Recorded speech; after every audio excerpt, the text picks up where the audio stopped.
সুপ্রিয় শিক্ষার্থী বন্ধুরা, কেমন আছো সকলে? আশা করি সকলেই ভালো আছো। তোমরা যারা এসএসসি পরীক্ষা দিবে 2021 সালে, তোমাদের সংক্ষিপ্ত সিলেবাসের উপরে অ্যাসাইনমেন্ট দিয়েছে। তো প্রথম সপ্তাহের অ্যাসাইনমেন্টে বাংলাদেশের ইতিহাস ও বিশ্ব সভ্যতা নিয়ে এটার একটা অধ্যায় থেকে তোমাদেরকে প্রশ্নের একটি অ্যান্সার দিতে বলছে, সেটি হচ্ছে মানব জীবনের ইতিহাস। এটার উপরে 300 শব্দের একটি প্রতিবেদন বা প্রবন্ধ রচনা করতে বলছে। প্রবন্ধ। তো এখানে আমি এই প্রবন্ধটা তুলে ধরেছি। এই জায়গায় 300 ওয়ার্ডের বেশি, তুমি তোমার যতটুকু প্রয়োজন ততটুকু এখান থেকে নিবে। হুবহুব না লিখলে হবে, তুমি তোমার জ্ঞান থেকে এখানে অ্যান্সার দিবে। তো আমি এই জিনিসটা পড়ে শোনাবো, হয়তো বা উচ্চারণে কোথাও সমস্যা হতে পারে। সমস্যা হলে ক্ষমা সুন্দর দৃষ্টিতে দেখবে। এখানে বলা হয়েছে মানব জীবনে ইতিহাস ও ঐতিহ্যের ধারণা। ইতিহাস শব্দটির উৎপত্তি ইতিহ শব্দ থেকে, যার অর্থ ঐতিহ্য। ঐতিহ্য হচ্ছে অতীতের অভ্যাস, শিক্ষা, ভাষা, শিল্প, সাহিত্য, সংস্কৃতি, যেটি ভবিষ্যতের জন্য সংরক্ষিত থাকে। এই ঐতিহ্যকে এক প্রজন্ম থেকে আরেক প্রজন্মের কাছে পৌঁছে দেওয়া ইতিহাস। ইএস কারের ভাষায় বলা যায় যে ইতিহাস হলো বর্তমান ও অতীতের মধ্যে এক অন্তহীন সংলাপ। বর্তমানের সকল বিষয়ে অতীতের ক্রমবিবর্তন ও ঐতিহ্যের উপর ভিত্তি করে গড়ে উঠেছে। আর অতীতের কর্মবিবর্তন ও ঐতিহ্যের বস্তুনিষ্ঠ বিবরণী হলো ইতিহাস। তবে এখন বর্তমান সময়েও ইতিহাস লেখা হয়, যাকে বলে সাম্প্রতিক ইতিহাস। সুতরাং এখন ইতিহাসের পরিসর সুদূর অতীত থেকে বিরাজমান বর্তমান পর্যন্ত বিস্তৃত। ইতিহাস শব্দটি সন্ধি বিচ্ছেদ করলে এর রূপ দ্বারা ইতিহ যোগ আস, যার অর্থ এমনই ছিল বা এরূপেই ঘটেছিল। ঐতিহাসিক ডক্টর জনসনও ঘটে যাওয়ার ঘটনাকে ইতিহাস বলেছেন। তার মতে যেটি কিছু ঘটে তাই ইতিহাস, যেটি ঘটে না তা ইতিহাস নয়। সুতরাং দেখা যাচ্ছে যে সমাজ ও রাষ্ট্রের নিরন্তর বয়ে যাওয়া ঘটনা প্রবাহই ইতিহাস। গ্রিক শব্দ হিস্টোরিয়া থেকে ইংরেজি হিস্ট্রি শব্দটির উৎপত্তি, যার বাংলা প্রতিশব্দ হচ্ছে ইতিহাস। হিস্টোরিয়া শব্দটির প্রথম ব্যবহার করেন গ্রিক ঐতিহাসিক হেরোডোটাস, খ্রিস্টপূর্ব 50 শতক। তিনি ইতিহাসের জনক হিসাবে খ্যাত। তিনি সর্বপ্রথম তার গবেষণা করুণমের নামকরণে এই শব্দটি ব্যবহার করেন, যার আবিধানিক অর্থ হল সত্যানুসন্ধান বা গবেষণা। তিনি বিশ্বাস করতেন ইতিহাস হলো যেটি সত্যিকার অর্থে ছিল এবং সংগঠিত হয়েছিল তা অনুসন্ধান করা ও লেখা। তিনি তার গবেষণায় গ্রিক ও পারস্যের মধ্যে সংঘটিত যুদ্ধের বিভিন্ন বিষয় অনুসন্ধান করেছেন। এতে তিনি প্রাপ্ত তথ্য গুরুত্বপূর্ণ ঘটনাসমূহ এবং গ্রীসের বিজয়গাথা লিপিবদ্ধ করেছেন, যাতে পরবর্তী প্রজন্ম এই ঘটনা ভুলে না যায়। এই বিবরণ যাতে তাদের উৎসাহিত করে এবং দেশপ্রেমে উদ্বুদ্ধ করে।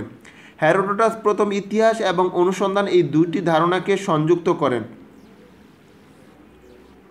ফলে ইতিহাস পরিণত হয় বিজ্ঞানে, পরিপূর্ণভাবে হয়ে ওঠে তথ্য নির্ভর এবং গবেষণার বিষয়ে। টয়েনবির মতে সমাজের জীবনেই ইতিহাস। প্রকৃতপক্ষে মানব সমাজে অন্তত ঘটনা প্রবাহই হলো ইতিহাস। রেফসন বলছেন ইতিহাস হলো ঘটনার বৈজ্ঞানিক এবং ধারাবাহিক বর্ণনা।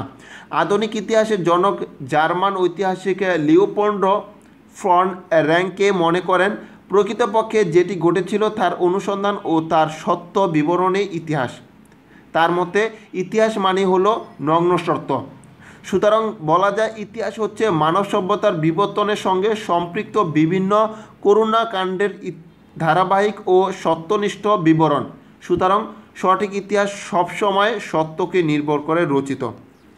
এবার ইতিহাসের উপাদান। যেসব তথ্য প্রমাণের উপর ভিত্তি করে ঐতিহাসিক সত্যকে প্রতিষ্ঠিত করা সম্ভব তাকে ইতিহাসের উপাদান বলা হয়। সঠিক ইতিহাস লিখতে ঐতিহাসিক উপাদানের গুরুত্ব অপরিসীম। ইতিহাসের উপাদানকে আবার দুই ভাগে ভাগ করা যায়, যথা লিখিত উপাদান ও অলিখিত উপাদান। লিখিত উপাদান। ইতিহাস রচনায় লিখিত উপাদানের মধ্যে রয়েছে সাহিত্য, বৈশ্বিক বিবরণ, দলিলপত্র ইত্যাদি। বিভিন্ন দেশ বিদেশি সাহিত্যকরণের ও তৎকালীন সময়ে কিছু তথ্য পাওয়া যায়, যেমন বেদ, কর্টিলের অর্থশাস্ত্র, কলহনের রাজত্বরঙ্গিনী, মিনহাজ ও সিরাজের তাবকাত ই নাসিরি, আবুল ফজল এর আইন ই আকবরী ইত্যাদি। আচ্ছা, উচ্চারণে আমার একটু সমস্যা হচ্ছে, প্রথমভাবে পড়তে হতো, এই কারণেও হয়তো বা তোমরা এই জিনিসটা ক্ষমা সুন্দর দৃষ্টিতে দেখবা। বিদেশি পর্যটকদের বিবরণ সব সময় ইতিহাসে গুরুত্বপূর্ণ উপাদান বলে বিবেচিত। যেমন ৫ থেকে ৭ শতকে বাংলার আগত চৈনিক পরিবার্যক যথাক্রমে ফাহিয়ান, হিয়েন সাং ও ইত সিং দেব বর্ণনা। পরবর্তী সময়ে আফ্রিকান পরিবার্যক ইবনে বাতুতা সহ অন্যান্যদের লেখাতেও এই অঞ্চল সম্পর্কে বিবরণ পাওয়া গেছে। এসব বর্ণনা থেকে তৎকালীন সমাজ, অর্থনীতি, রাজনীতি, ধর্ম, আচার অনুষ্ঠান সম্পর্কে বেশ কিছু তথ্য জানা যায়। সাহিত্যিক উপাদানের মধ্যে আরও রয়েছে রূপকথা, কিংবদন্তি, গল্প কাহিনী। তিব্বতীয় লেখক লামা তারনাথের বর্ণনায় পাল রাজ্য বংশের প্রতিষ্ঠাতা গোপালের সিংহাসন আরোহণ সম্পর্কে যে বর্ণনা আছে সেটি এক ধরনের কল্পকাহিনী। তবে অনেক কাহিনীর আড়ালে অনেক সত্য ঘটনা থেকে যায়, যেটি ঐতিহাসিকরা বিবেচনা, বিশ্লেষণ, অনুসন্ধান করে আবিষ্কার করেন। তাছাড়া সরকারি নথি, চিঠিপত্র ইত্যাদি থেকেও নির্ভরযোগ্য তথ্য সংগ্রহ করা সম্ভব। অলিখিত বা প্রত্নতাত্ত্বিক উপাদান: যেসব বস্তু বা উপাদান থেকে আমরা বিশেষ সময়, স্থান বা ব্যক্তি সম্পর্কে বিভিন্ন ধরনের ঐতিহাসিক তথ্য পাই, সে বস্তু বা উপাদানই প্রত্নতাত্ত্বিক নিদর্শন। প্রত্নতাত্ত্বিক নিদর্শনসমূহ মূলত অলিখিত উপাদান, যেমন মুদ্রা, শিলালিপি, স্থললিপি, তাত্ত্বলিপি, এরামত ইত্যাদি। এই সমস্ত প্রত্নতাত্ত্বিক নিদর্শন বৈজ্ঞানিক পরীক্ষা নিরীক্ষা এবং বিশ্লেষণের ফলে সে সময়ের আদিবাসীদের রাজনৈতিক, সামাজিক, অর্থনৈতিক অবস্থা সম্পর্কে কিছুটা ধারণা পাওয়া যায়। ধারণা করা সম্ভব প্রাচীন আদিবাসীদের সভ্যতা, ধর্ম, জীবনযাত্রা, নগরায়ন, নিত্য ব্যবহার্য জিনিসপত্র, ব্যবসা বাণিজ্যের অবস্থা, কৃষি উপকরণ ইত্যাদি সম্পর্কে। উদাহরণ হিসাবে বর্ণনা করা যায় সিন্ধু সভ্যতা, বাংলাদেশের মহাস্থানগণ, পাহাড়পুর, ময়নামতি ইত্যাদি স্থানের প্রত্নতাত্ত্বিক নিদর্শনসমূহের কথা। নতুন নতুন প্রত্নতাত্ত্বিক আবিষ্কারের বদলে দিতে পারে একটি জাতির ইতিহাস। যেমন সম্প্রতি নরসিংদীর উড়িয়া বটেশ্বরের প্রত্নতাত্ত্বিক আবিষ্কার। এই অঞ্চলের প্রত্নতাত্ত্বিক নিদর্শন প্রমাণিত হয়েছে যে বাংলাদেশে ২৫০০ বছর পূর্বে নগর সভ্যতার অস্তিত্ব ছিল। এই আবিষ্কারের ফলে বাংলার প্রাচীন সভ্যতার নবদিগন্ত উন্মোচিত হয়ে যাচ্ছে। বলা যাচ্ছে বাংলাদেশের প্রাচীন সভ্যতা সম্পর্কে অনেকের ধারণা অদূর ভবিষ্যতে নতুন করে লিখতে হবে বাংলার প্রাচীন ইতিহাস। ইতিহাসের প্রকারভেদ: মানব সমাজ সভ্যতার অগ্রগতির সঙ্গে সঙ্গে নতুন নতুন বিষয়ের ইতিহাস লেখা হচ্ছে, ফলে সম্প্রসারিত হচ্ছে ইতিহাসের পরিসর। ইতিহাস বিরাজহীনভাবে অতীতের ঘটনাসমূহ বর্তমান প্রজন্মের কাছে পৌঁছে দিচ্ছে। সেক্ষেত্রে ইতিহাসকে বিভিন্ন শাখায় বিভক্ত করা কঠিন। তাছাড়া ইতিহাসের বিষয়বস্তু যে মানুষ, তার সমাজ, সভ্যতা ও জীবনধারা পরস্পর সন্নিহিত থাকে।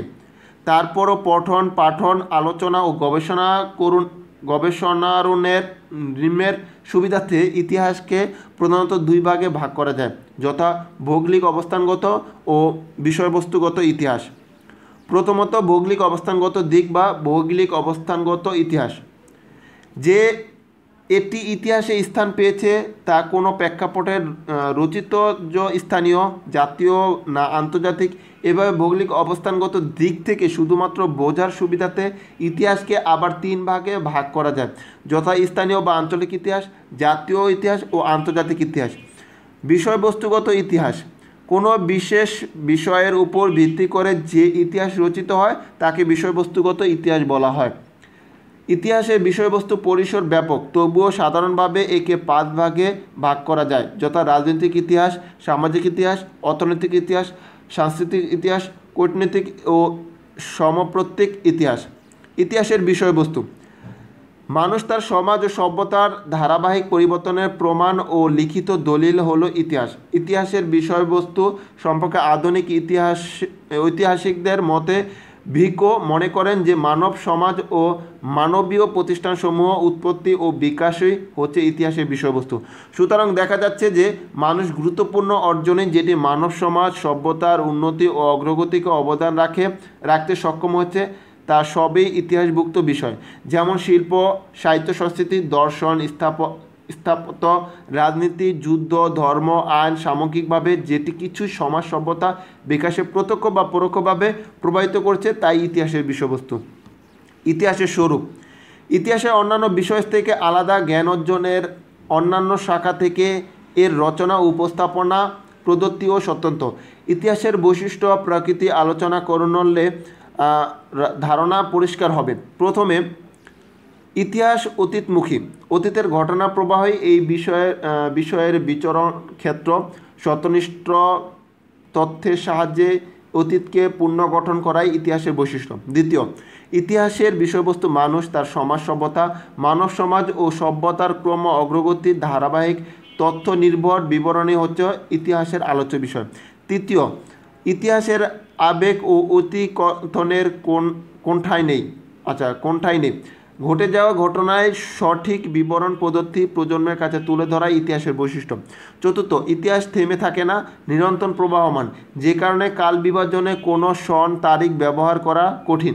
আবার পরিবর্তনের ধারা সব দেশে একসঙ্গে ঘটেনি। পঞ্চম, বস্তুনিষ্ঠ ও নিরপেক্ষতা ইতিহাসের বৈশিষ্ট্য। তবে প্রতিটি মানুষের পর্যবেক্ষণ ক্ষমতা, দৃষ্টিভঙ্গি ভিন্ন ভিন্ন, যে কারণে একই ইতিহাস বর্ণনা ব্যাখ্যা এক ঐতিহাসিক বিভিন্নভাবে দিয়ে থাকেন। ঘটনা নিরপেক্ষ বর্ণনা উপস্থাপনা না হলে সেটা সঠিক ইতিহাস হয় না। ইতিহাসের পরিসর। মানুষ, করুণত্ব, সাম্প্রতিক সকল বিষয় ইতিহাসের পরিসরের আওতাভুক্ত। মানুষের চিন্তা, ভাবনা, পরিকল্পনা, কার্যক্রম যত শাখা প্রশাখা বিস্তৃত, ইতিহাসের সীমা ও ততদূর পর্যন্ত বিস্তৃত। তবে এ বিস্তৃত সীমা স্থিরশীল নয়। মানুষের চিন্তা ভাবনা করুণ ধারা পরিবর্তনের সঙ্গে সঙ্গে ইতিহাসের পরিসরও সমপরিসর হচ্ছে। যেমন প্রাগৈতিহাসিক যুগের প্রথম পর্বে মানুষের কর্মকাণ্ড খাদ্য সংগ্রহের মধ্যে সীমাবদ্ধ ছিল। উৎপাদন কৌশল তখনও তাদের অজানা ছিল। ফলে সে সময় ইতিহাসের পরিসর ও খাদ্য সংগ্রহমূলক কর্মকাণ্ড পর্যন্ত বিস্তৃত ছিল। সময়ের বিবর্তনে সভ্যতার অগ্রগতির কারণে মানুষের কর্মকাণ্ডের পরিধি বেড়েছে। সঙ্গে সঙ্গে ইতিহাস চর্চার গবেষণায় বৈজ্ঞানিক পদ্ধতিও অনুসৃত হচ্ছে। ফলে ইতিহাসের বিষয়ে শাখা প্রশাখার সংখ্যাও বৃদ্ধি পেয়েছে, বিস্তৃত হচ্ছে ইতিহাসের সীমানাও। 19 শতকের শুধুমাত্র রাজনৈতিক ইতিহাসের বিষয় হলেও মার্ক্সবাদ প্রচারের পর অর্থনীতি, সমাজ, শিল্পকলার ইতিহাসও রচিত হতে থাকে। এভাবে একের পর এক বিষয় ইতিহাসভুক্ত হচ্ছে আর সম্প্রসারিত হচ্ছে ইতিহাসের পরিসর। ইতিহাস পাঠের প্রয়োজনীয়তা। মানব সমাজ ও সভ্যতার বিবর্তনের সত্য নির্ভর বিবরণ হচ্ছে ইতিহাস, যে কারণে জ্ঞানচর্চার শাখা হিসাবে ইতিহাসের গুরুত্ব অপরিসীম। ইতিহাস পাঠ মানুষকে অতীতের পরিপ্রেক্ষিতে বর্তমান অবস্থা বুঝতে, ভবিষ্যৎ অনুধাবন করতে সাহায্য করে। ইতিহাস পাঠের ফলে মানুষের পক্ষে নিজেও ও নির্দেশ সম্পর্কে মঙ্গল অমঙ্গলের পূর্বাভাস পাওয়া সম্ভব। সুতরাং দেশ ও জাতির সাথে এবং ব্যক্তির প্রয়োজনে ইতিহাস পাঠ অত্যন্ত জরুরি। জ্ঞান ও মর্যাদা বৃদ্ধি করে। অতীতের সত্যনিষ্ঠ বর্ণনা মানুষের জ্ঞানের পরিধি বৃদ্ধি করতে সাহায্য করে। আর এই বিবরণ যদি হয় নিজ দেশ জাতির সফল সংগ্রাম, গৌরবময় ঐতিহ্যের, তাহলে তা মানুষকে দেশপ্রেমে উদ্বুদ্ধ করে, একই সঙ্গে আত্মপ্রত্যয়ী আত্মবিশ্বাসী হতে সাহায্য করে। সেই ক্ষেত্রে জাতীয় বোধ, জাতীয় সংহতি সুদৃঢ়করণে ইতিহাস পাঠের বিকল্প নেই। সচেতনতা বৃদ্ধি করে। ইতিহাস জ্ঞান মানুষকে সচেতন করে তোলে। বিভিন্ন মানব গোষ্ঠীর উত্থান পতন এবং সভ্যতার বিকাশ ও পতনের কারণগুলো জানতে পারলে মানুষ ভালো মন্দের পার্থক্যটা সহজেই বুঝতে পারে। ফলে সে তার করুণের পরিণতি সম্পর্কে সচেতন থাকে। দৃষ্টান্তের সাহায্যে শিক্ষা দেয়। ইতিহাসের ব্যবহারিক গুরুত্ব অপরিসীম। মানুষ ইতিহাস পাঠ করে অতীতের ঘটনাবলীর দৃষ্টান্ত থেকে শিক্ষা নিতে পারে। ইতিহাসের শিক্ষা বর্তমানে প্রয়োজন কাজে লাগানো যেতে পারে। ইতিহাস দৃষ্টান্তের মাধ্যমে শিক্ষা দেয় বলে ইতিহাসকে বলা হয় শিক্ষণীয় দর্শন। সত্যনিষ্ঠ ইতিহাস পাঠ করে যে জ্ঞান লাভ হয় তা বস্তুত জীবনে চলার জন্য উৎকৃষ্টতম শিক্ষা। ইতিহাস পাঠ করলে বিচার বিশ্লেষণের ক্ষমতা বাড়ে, যেটি দার্শনিক দৃষ্টিভঙ্গি তৈরিতে সাহায্য করে। দৃষ্টান্তের সাহায্যে শিক্ষা দেয় বলতে এই জায়গায় আরেকটা জিনিস যেটা বলতে ভুলে গেছি, উপসংহারটা রাখা হয় না।